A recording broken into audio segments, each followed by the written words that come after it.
Not just the Mercy Watchers, but everybody.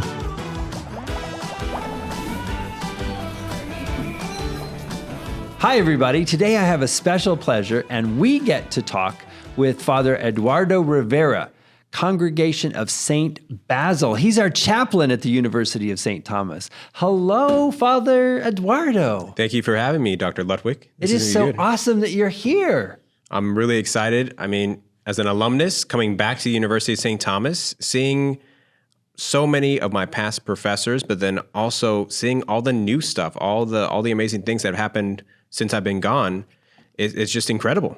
Well, it's incredible that you're back with us, and it's such a pleasure. So we've all kinds of questions to dive into today.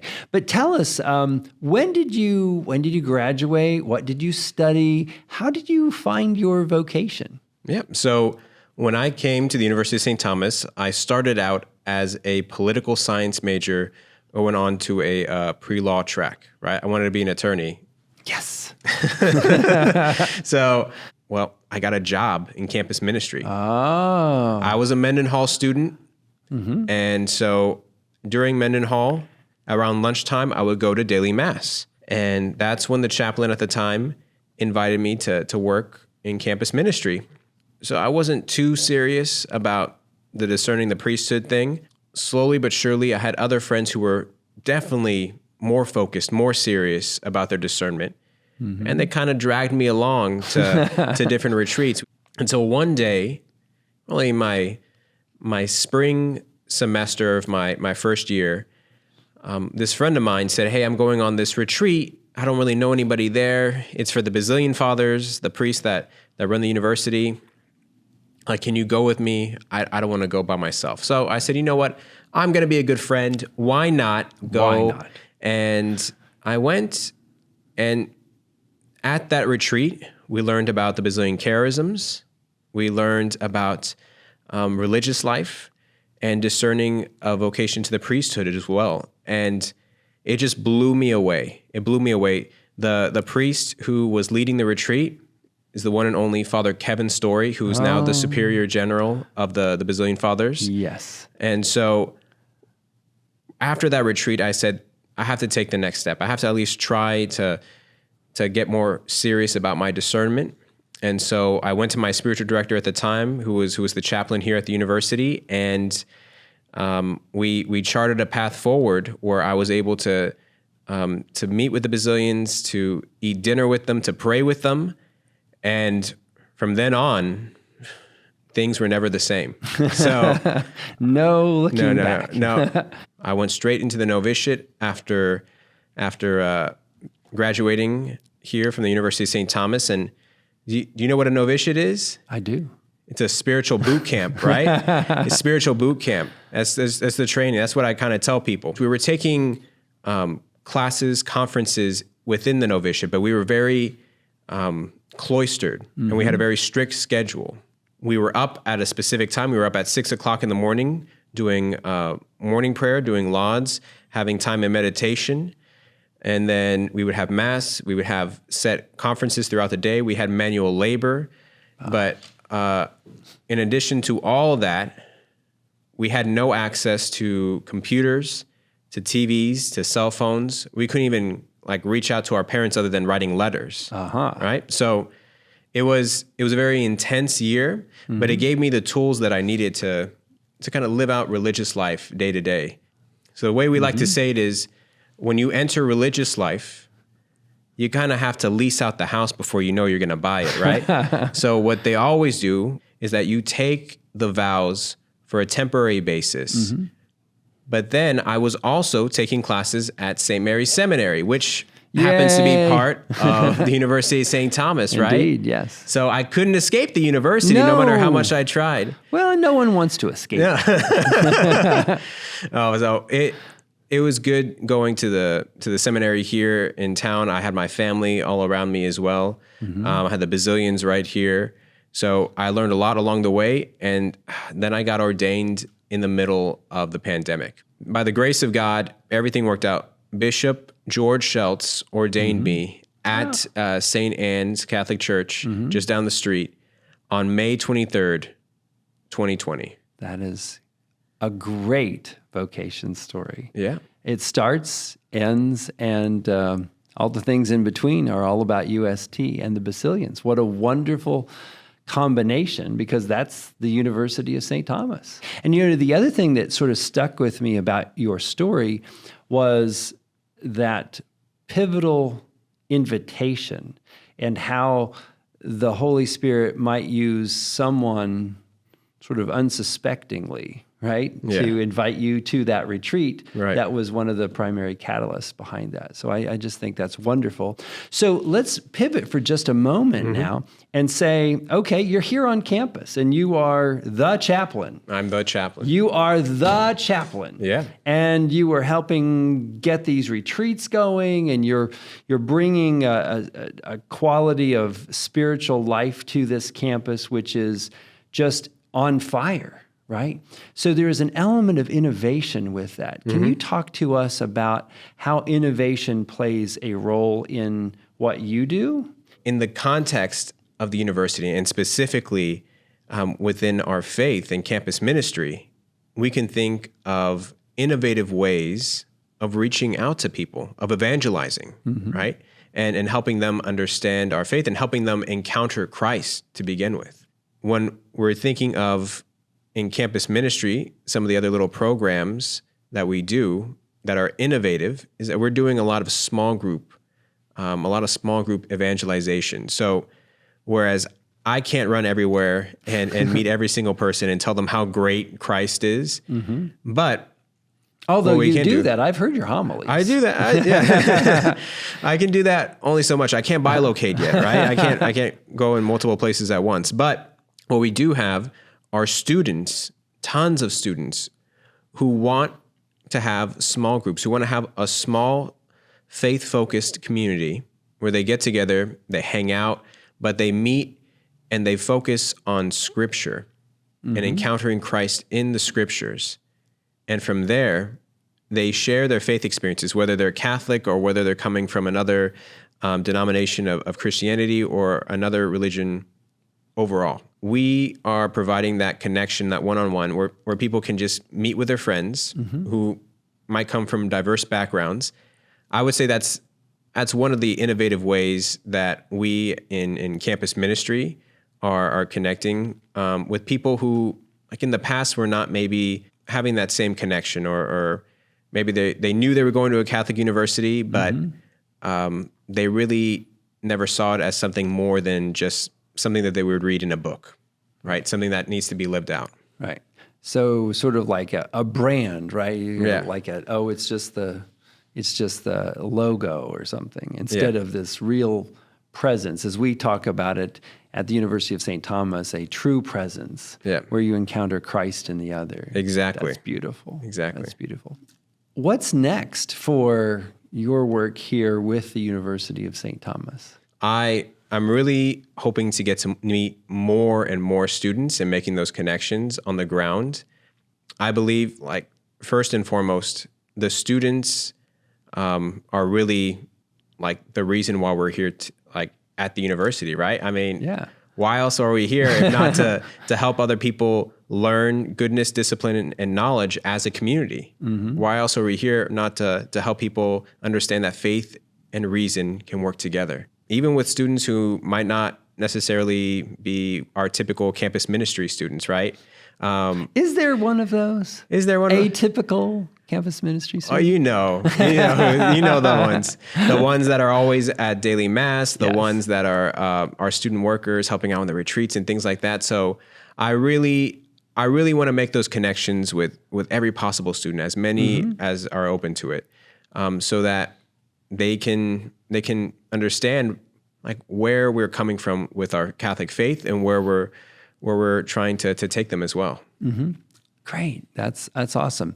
So when we think about the University of St. Thomas and the great motto of the university, Crescamus in Christo, let us grow in Christ, it sounds to me like all the other things you were talking about really can be summed up in that, right? We want to grow with each other in that love of Christ and with Christ, and to share that with others. So that's a beautiful thing.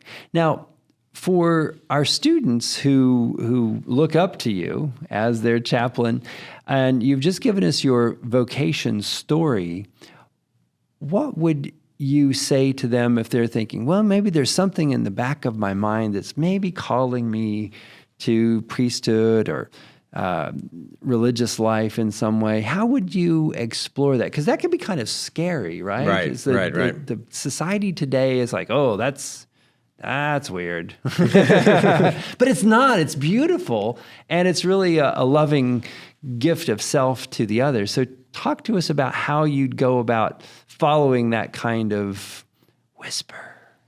So I would say the first step in discerning any kind of vocation is communication. Communication is the most important thing. First and foremost, communicating with God is essential to discernment. Prayer is essential to discernment. If you are discerning religious life, talking to a religious, right? Talking to one of our some of our great sisters who are here on campus. They can help you. They've been in your shoes. They know where you're going. And so they can give you a lot of feedback. Think about it this way. If you were to become an attorney, right? Okay. At a certain point, like you would want to talk to some attorneys to kind of get an idea of what it's like, if it's really truly for you. Even when most of our students came to university, a lot of them had tours. They met with different professors because they had the line of communication to talk and see and discern if the University of St. Thomas was the right place for them, if it was going to be their home. To figure out where God is calling you, you got to talk to somebody. You got to talk to God, and you got to talk to somebody as well. So when you talk to God, does God answer back? He does. He does. How do we know that? Well, here's the thing. God is always willing to answer, but sometimes there's just so much noise in our world and in our hearts and in our heads that we kind of can't hear his voice with all the clanging and banging. If you have even just a few minutes, 5 minutes, take those 5 minutes a day just to quiet yourself and sit down in prayer. And then you can slowly build up that habit of prayer more and more, adding more time, adding like more communication with God. So now you are here as the chaplain at the University of St. Thomas in Houston. But before that, you were posted to a parish, right? Right. Can you talk to us a little bit about the difference maybe of those two work sites, we'll call them? Sure. So I would say the parish is the primary place for a priest to kind of minister, right? I mean, most of our training is focused on being in a parish. In one day, I could go from having a baptism in the morning to some confessions around noon, then a wedding in the early afternoon, then going back to anoint somebody in the hospital, and then celebrating the Mass, right? So it's kind of a whirlwind. I learned to work with a very diverse group of people and to minister to people from all different walks of life. And I would say having that experience really prepared me for coming to the University of St. Thomas, where we have people from really all over the world, right? And so I think you have to meet people where they are, and that's what I learned at the parish, as well as kind of getting ready to adapt to different situations. Now, the parish was more focused on programming on specific days and kind of fostering the faith life of a lot of the Catholics in that particular area. But here at the University of St. Thomas, like I said, we have people from all different walks of life and all different religions, right? From all different faith backgrounds. So it's interesting to me trying to figure out ways where I can meet people where they are, even when they're not Catholic, right? And still help them find a home here, right? Because at the end of the day, the University of St. Thomas is a Catholic university, but everybody is welcome to join us in our pursuit of faith and reason. Yeah. And as I like to share with people, if they don't share our faith tradition in particular, that they want to be at a Catholic university because we are here to be open and willing to accept others because we want to share with them that love, that love that is Jesus Christ. And so thank you for that insight into the sort of the parish and campus perspectives. That's, and as we say here, you know, we see the great face of God reflected in all of his people, no matter where in the globe they come from. And they're all right here at the University of St. Thomas. So that's a wonderful thing for us to be able to live and to share in so many ways. Now, you're a priest, and you've got the collar on and the look, right? Yes. You've got the look. You've got the voice, the look. You've been at the parish, and you're here. But, I mean, you're still a man, right? So you're out there, what do you do for fun? Is there any fun? Are you just all the time priesting it up? What's going on? I'm all the time. I sleep in this. I wake up in this. That's Very all I do. Nice. That's all and I do. No wrinkles. No, that's awesome. Wrinkle free. Yeah. So what I do for fun, I typically like to exercise. So a little tidbit of fact was that I actually got certifications while I was in the seminary. I got certified to be a personal trainer. And so I went through all the courses and I used that certification to coach while I was doing my pastoral year up at one of our Basilian high schools, as well as I was a strength and conditioning coach here at the Basilian High School in Houston. So I used that, and I helped a couple of priests lose some weight along the way too. Some of the other Basilians, I helped them out. So but I really love working out. I love exercising. I love lifting weights. So that's one of my big kind of hobbies. And then in addition to that, I love to read. I like reading a lot of history. I like, of course, reading about theology. But I also like movies. So my dad kind of instilled in me this love of movies from an early age when I was very young, and we would always go to the movies every weekend. We were going to the movie theater.